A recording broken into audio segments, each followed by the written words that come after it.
I can literally recall the exact moment when it happened. I had sort of an epiphany. It was a Saturday. Saturday afternoon was my day off. Working the 9 to 5, and Saturday, I'm like, oh, hopefully it'll be quiet today and nothing will come up. Well, that changed.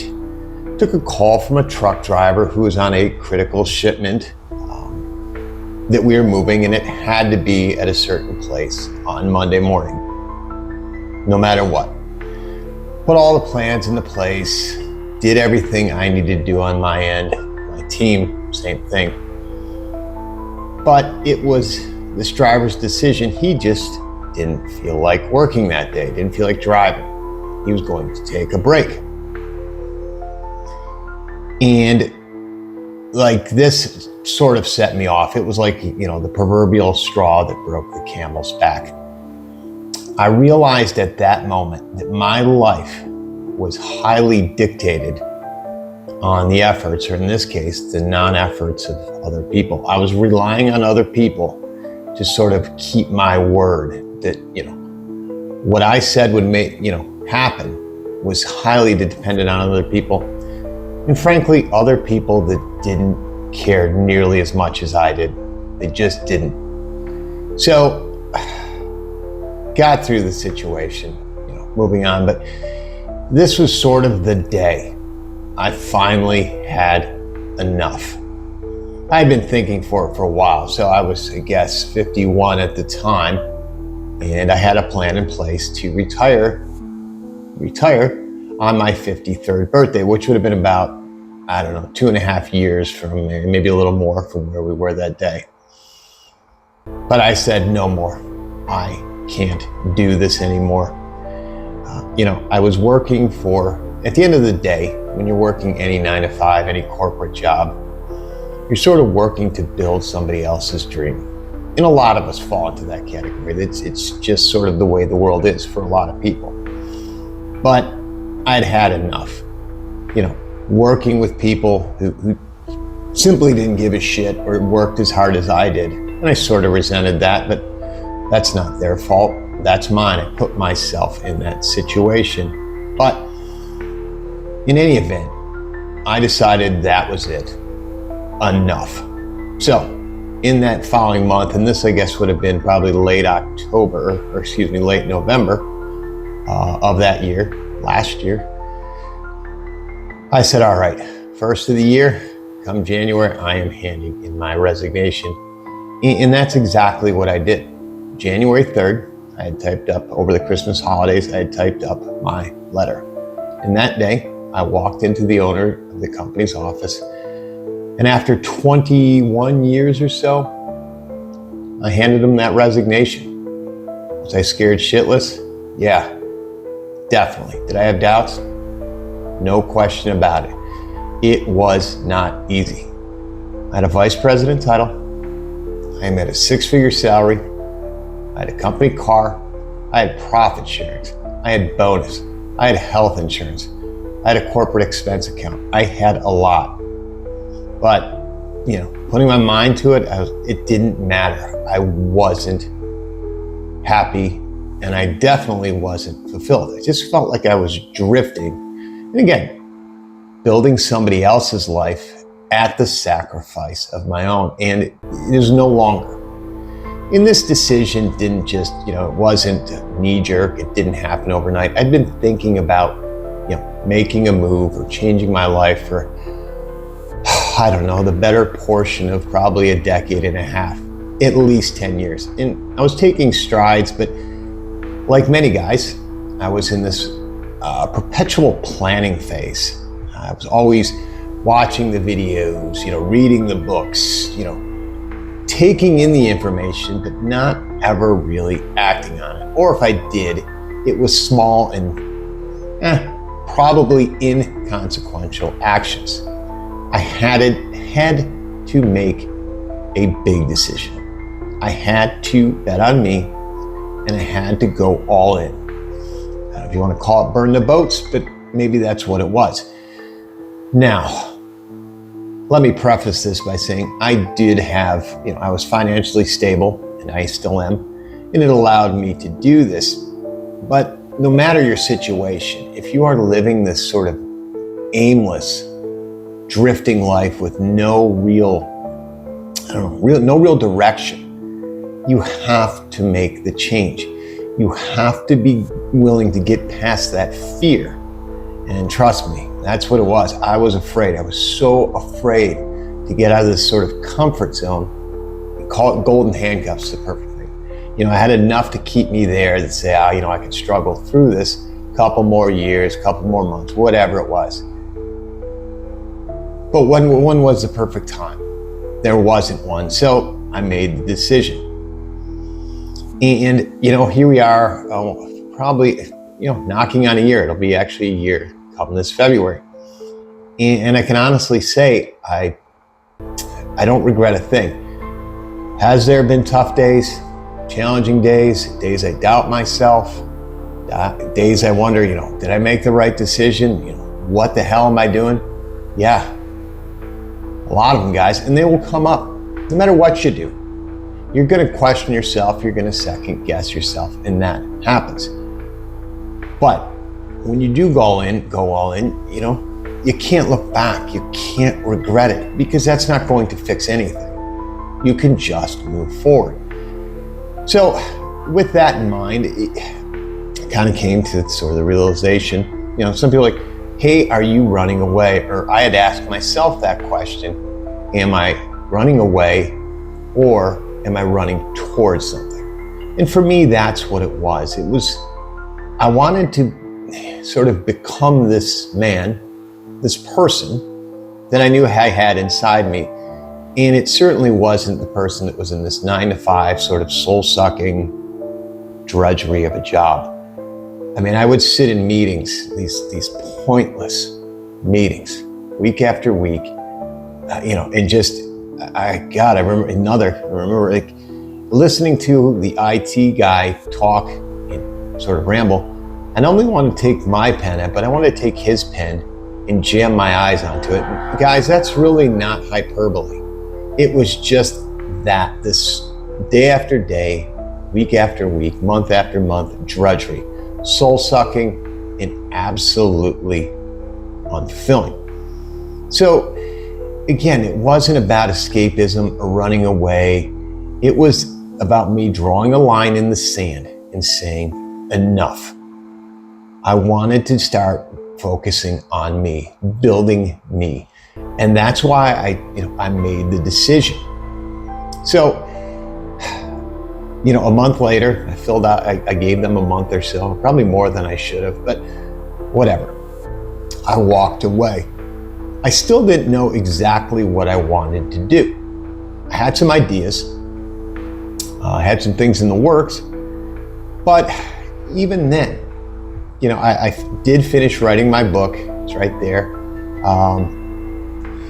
And sort of gave me a sense of accomplishment, but I still had this, okay, what the hell's next? So I still had sort of this, quote unquote grind set, to use a sort of term from popular lexicon, that I needed to just keep going. I need to build, I need to make money, I need to hustle. And at first that seemed to make sense. I did a online sort of high ticket remote closing, and that was fine. I didn't hate that, but I came to realize that I had, jumped from one situation I didn't love to sort of another one because I thought that's what I needed to do. Hustle, grind, make that money. And I was working like a broke 20-something, when in reality that wasn't my situation. It wasn't where I was, and it wasn't what I really wanted to do. And that's another point is, guys, if you're not doing what you want to do, then you need to change. I get it. We have different levels of responsibility. We have different obligations. And you can't always do what you want to do. But if your whole life, the entirety of your life is trying to please others and trying to make others happy at the sacrifice of your own contentment, peace, happiness, if you want to use that word, then something needs to change. And that's why I did this. I just had to make a change. I wasn't happy. So that brings me to my next point. What did my new sort of mindset or sort of mission become? Well, when I realized that I didn't want to be in sort of this grind set, I kind of sat down and journaled. And yes, I think putting your thoughts on paper is a really, really good idea. Not just as a task or something to check off on a list, but to sort of clear your mind and do sort of a brain dump, if you will. So I sat there, I said, what do I like? What are things that give me peace, a sense of purpose, sort of a mission, and things that make me content? Well, first and foremost was writing. I decided, I'm like, okay, I finished my first book, but I can expand on that. I have a lot of ideas in my head, so writing. I'm going to continue writing. The second thing is content, but not just content for virality or validation or the likes. Content that provides value, that helps people, because there's a lot of guys, a lot of people, but I'll focus mostly on men because I can speak to that experience, that are struggling, that feel sort of lost, that are drifting. They don't really have a North Star in their life, if you will. And I think I can, making content that helps guys. Previously, I was making this content that I had to do as sort of marketing to try and help the business I was doing. And I really didn't like it, because it wasn't the content I wanted to make. It was the content I had to make or needed to make to sort of promote the business. And I felt the drudgery of that. It was a weight, and it weighed on me.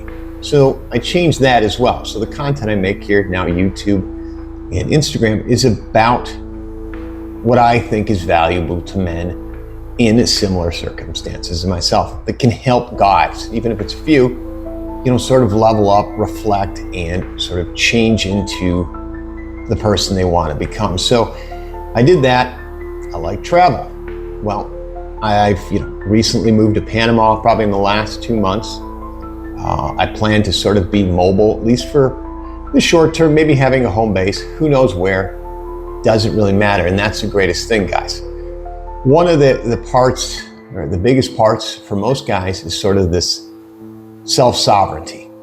If I had a core ideal in my life, it is that I'm not controlled by any one entity, any one government, if you will, or institution, that I have freedom to move about and do what I want without having to worry. Obviously, there's going to be some level of control no matter what you do.